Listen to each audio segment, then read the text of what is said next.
Lovely to meet my two favorite ladies.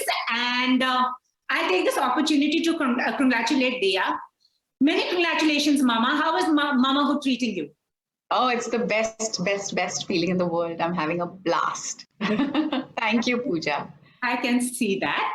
And now let's talk about Grey. And I watched the film. I loved it because I could relate with Shreya's character, Naina, because women, I think, generally tend to blame themselves for everything. So I want to ask the two of you, what were your reasons coming on board?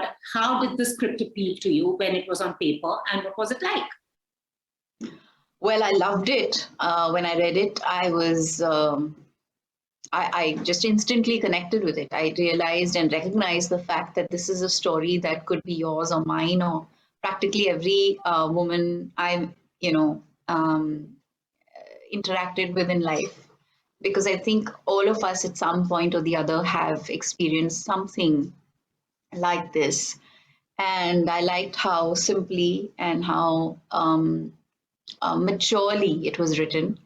And I was very excited that Nikhil was telling the story. He was producing it. I was very excited about the fact that they'd already cast Shreya for the part that she's playing. And I really wanted to work with her. She's an artist who I've come to really admire and respect. I've watched all of her work, except for one film that recently released. I've been a little preoccupied, but otherwise, I watched all of her work. Wow. And I love her craft. I think she's a very bright, very intelligent, beautiful artist. And I was very excited about being able to work with her. Awesome. And back to you, Dia. I mean, what the compliments you've given Shreya, I totally agree with that. But back to you too, because you're exactly the kind of person you've defined Shreya as. So I would say that. I'm sure Shreya agrees too. That's the thing, because my job was basically sitting across this wonderful woman and just, I mean, how cool is that? What else do I want from a day? It's just apart from just looking at her. And it's so cool. How many people get to do that? Yeah. So Shreya, when Naina came to you, what was that like? Could you relate to her at any level?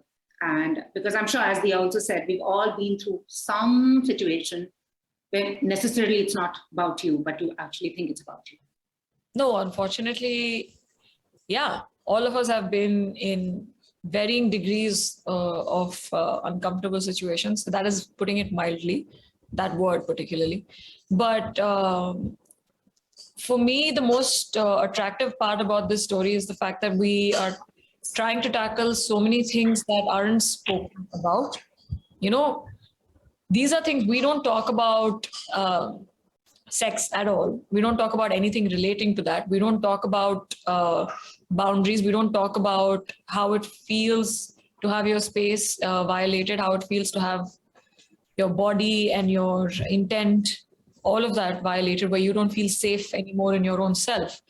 And this tries to tackle all of that with, again, the wonderful Dia Mirza playing someone who channels empathy and makes Naina realize that, again, like you rightly pointed out, Pooja, that we tend to blame ourselves even when we're not particularly the perpetrators of a particular course of action. But yeah, I mean, to have empathy and light shown on this particular topic was a big incentive.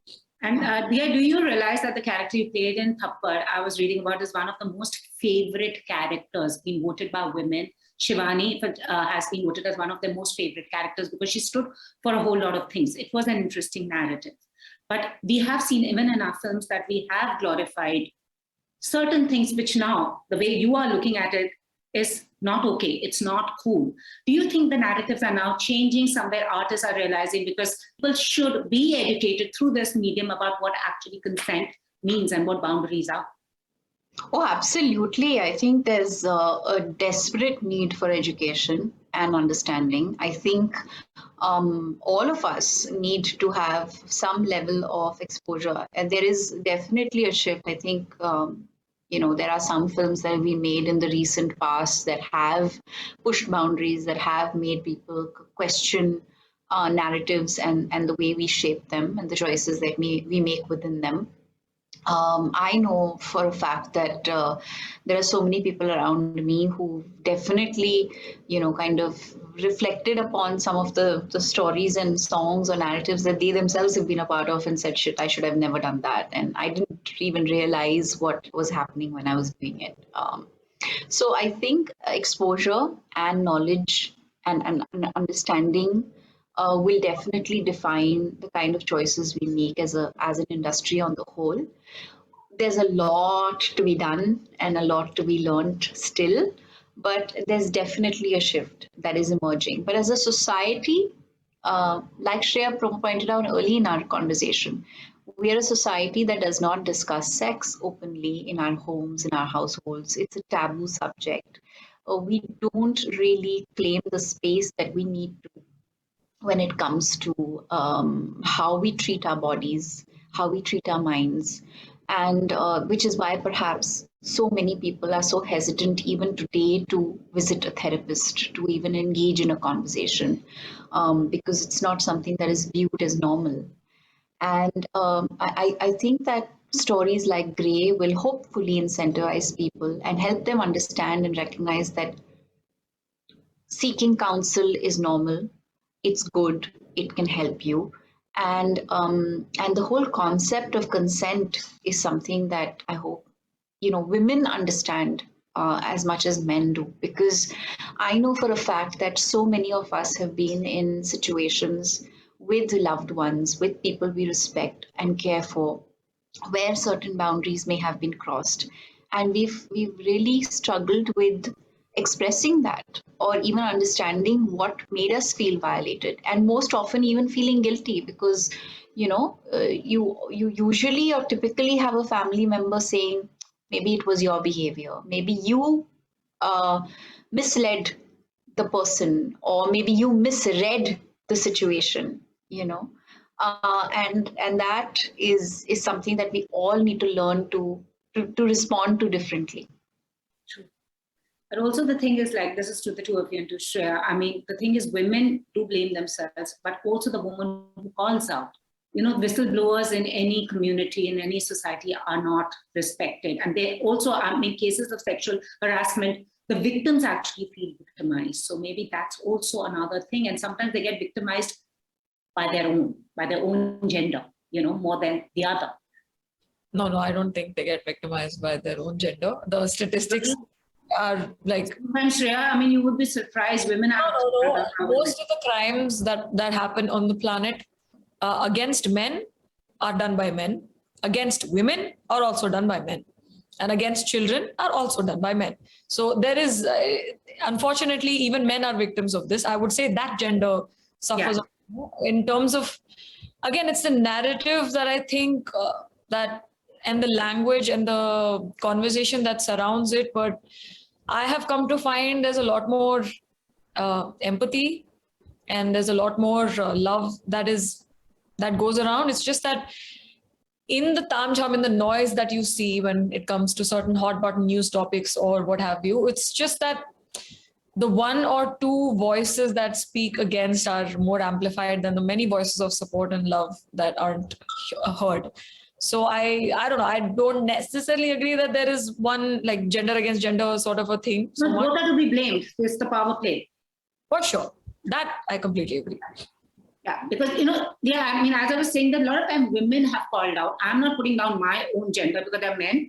They're women too. Sometimes women say it's another woman. I wish she had supported me. Like even in your narrative, it's like the friend who says, Shayad nahi, he meant like that. At a home, it would be a mother-in-law. Or, I actually had a point of contention with this particular topic that you brought up, especially with this. But they also said the same thing, that they wanted to reflect what the world reacted like. Not that they meant any ill will, because this also, it's very funny you should bring this up, because this is the same conversation that I had with Sakshi and with Nikhil. And they also try to put forth the point that it's not exactly that she wasn't supportive. It's just that she, by accepting what happened to her friend, she may inadvertently realize that, oh shit, so maybe some of the things that happened to me were actually problematic. So that means I have to force myself to look at certain events again. But Shreya, honestly, I think we've all witnessed enough examples of people who are a part of our own gender not really understanding and supporting something when a woman calls it out. That's what I said. I don't think it's a gender thing, but it's a societal thing of not But being. also I feel women should stand up for women. I mean, that's what what you were saying, I agree with that too, because men, it's a patriarchal society, it's always happened. But sometimes I'm just surprised about that the support does not come from women. There would be a female boss who will put you down. There would be a matriarch in the family who will put you down. Even questions like abhi tak shaadi kyun nahi ki, bacche kyun nahi kiye, are tumhare sath ye ho gaya, it actually comes from the woman first, not from the man. You know what I mean? Yeah, absolutely. No, it's true. It's okay. It's an unfortunate reality. Yeah, I don't exactly agree, but it's okay. No, but it's actually... No, but Shreya, I mean, for the longest time, a lot of the questions or a lot of the, a lot of the things that Pooja used as an example, even like, for example, when journalists did my interviews, as early as when I just started my career, when do you plan to get married, was a very common question asked by female journalists. A male journalist never asked me this question. Then after I was married, the question would be, so when are you starting a family? Ari, it's none of your business. Why are you asking me this question? So it's something that female relatives tend to do. People, it's a commonly done thing where, I don't know, I guess people just either assume it's their right to invade your privacy and not consider anything around the question that may be. I hear you, but I still think that is the societal conditioning of a patriarchal mindset. Yeah, absolutely.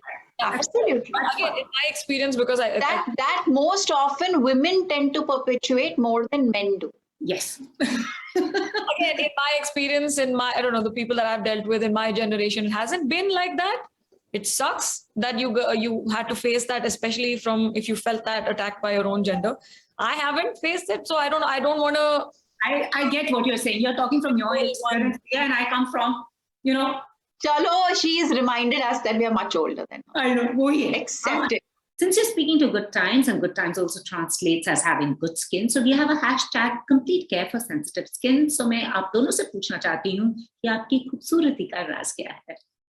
Honestly, the most reflective part of our bodies, of our minds, is our skin. It's the one thing that tells all. So I think what really makes a big difference is regular exercise, lots of water, good hydration, clean food. When you eat seasonal vegetables, fruits, healthy amounts of it, you kind of don't, I don't know, pound your body with toxins, and you keep your diet clean and you hydrate yourself well and you work out regularly. Add to that meditation, it definitely helps. And I've never used soap on my skin. Oh, interesting. Wow. Yeah. Wow.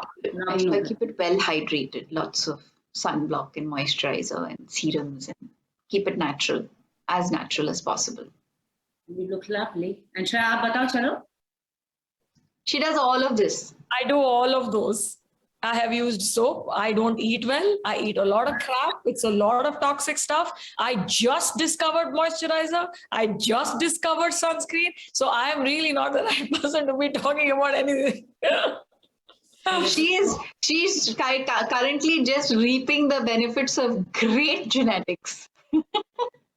I have the same, don't worry. I cannot tell you the horrifying things I have done to my face. I am really thankful that it hasn't decided to abandon. Like one day it just sheds and says, Shreya, just deal with your life as a skeleton.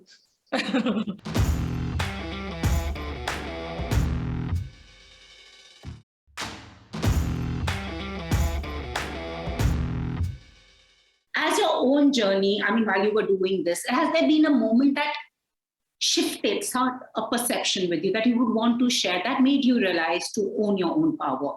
If you would want to share with other young people, hamari to ho gayi generation Dia, others who are listening to you. Shreya and I have one thing in common. We both started working very young. If I'm not wrong, Shreya, you also started when you were like super young, right? I did. Yeah. So I started working at 16. And the first thing that I realized, same, na? Huh? So we both started working at 16. And the first thing I recognized was one of the best ways to claim agency is to empower yourself financially. Because once you're not dependent on anybody to pay your bills, you are then entirely free to make the choices that you need to with your life. And quite frankly, nobody has a right to question you. Anything else is quite as important as being financially independent. It makes all the difference. I think realizing that I actually had power that can be taken away. I didn't realize that. I really didn't. Because there is a lot that that we are capable of if we allow ourselves to do certain things, if we allow ourselves the luxury of failing soon, failing quick, failing fast. I think, again, the way society is built, if you come from a certain section of society, economically or caste wise, or if you look a certain way, or if you're born to a particular region, strata, religion, whatever, you're already set Or up. you're a certain color. Yeah, that's what I mean, like physical appearance. And in terms of like a lot of things, you're already automatically exposed to different set of either power giving or power chaining things that that happens in this world. And I think most of the magic is when you realize that you actually do have power, and to protect yourself from all the different things that will constantly try to steal that away from you. Absolutely. And that's only like a work in progress thing. I don't think that's something that you can learn. One thing, both of you having been in the industry also, I mean, another thing I want to pay you a compliment is you've both kept it very real. I have never seen Dia, or for that matter, you, Shreya, like overtly done up, trying to prove a point, jaisi hu, main waisi hu. That's something, I mean, I have done up, yeah. I got done up for you. Hello? मैंने भी किया है, but in regular life, I have, look at Dia. I mean, She's paying a compliment, Padmash. I mean, उसको भी दे देखो. But what is the one thing you want to see changed? Because women in the industry have called out for stuff like better work conditions, pay parity, more jobs. What is that? As somebody who's been in the industry for 21, 22 years तो हो गया आपको. And for somebody who's been here for what? 4 years, 4, 5 years? I started getting successful or relevant 4 years ago. I've been working since I was 16. Dekho, I genuinely think if there are more women in all positions behind the scenes and in front of the scenes, I think generally things will improve. Like one of my favorite things to do when we were shooting for Grey is Dia used to tell us stories, and some of them sounded like seriously, they sound unbelievable that they used to have. मुझे भी एक story बताओ यार. नहीं. Privilege. You come have chai with us, we'll tell you all these stories. Yeah. Like, and they're unbelievable that how they used to happen. It's just the simple fact that 95% of the set used to be Was male. Right? So I feel like if there are more women in general, just in front of the camera, behind the camera and everywhere, I think just generally situations in every way will improve. Yeah, I agree. We just need more representation. I was, I've mentioned this in every interview I've done today, Pooja. Sakshi Gunani is the second female director I worked with in a 21-year career. And that is, and I've worked most with new filmmakers. Like I've, worked a lot with first-time filmmakers, and it's tragic. But from the time that I started out in film, when a majority of the time, my hairdresser, who had to be by the rules of the association, a woman, because a male was not allowed to do hairdressing, just as a female was not allowed to do makeup at the time. It was crazy. It's all changed now, but. So it would be my hairdresser and I would be the only two women, unless there were female dancers on set on a particular day. They would not like, so I feel there is a definite shift that's happening. There are many more women representing different departments in cinema today. There are more editors, more cinematographers, directors, producers. And that needs to keep getting better. We just need to bring more balance. The film that I'm working on right now has a 50-50 ratio on set. It's a story of 4 women It's helmed by a man, but majority of every department has a good percentage, a healthy percentage of women working in the film. So I think to be able to really bring change, we just need better representation.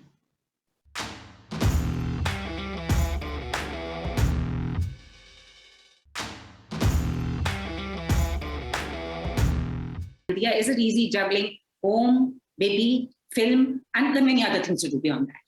It's not one thing. What is it like? And also, will that determine the kind of projects you choose? Because to leave your child and spend that time, it really needs to be worth it.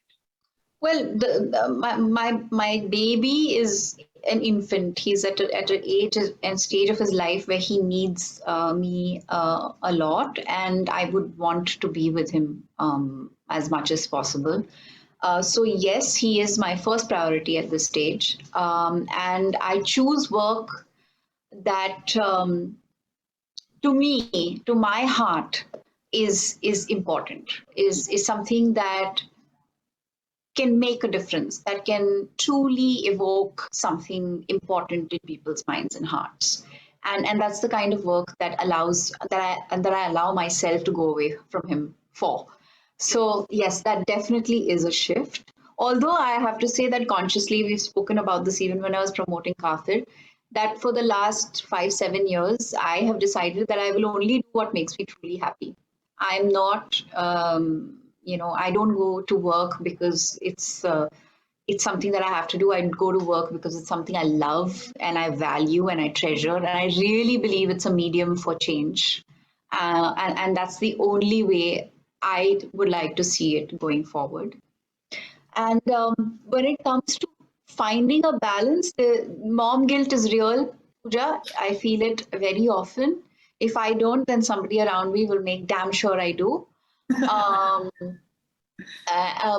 I'm very lucky. I have a great support system. My mum is with, so we always, one of us, either Weber or I or my mum, one of us is always with baby. Yeah, my team is great. So we managed to make the time for all the things that truly matter. Awesome. And Shreya, आपकी तो Mumbai Diaries Part 2 आ रही है और एक film भी आ रही है.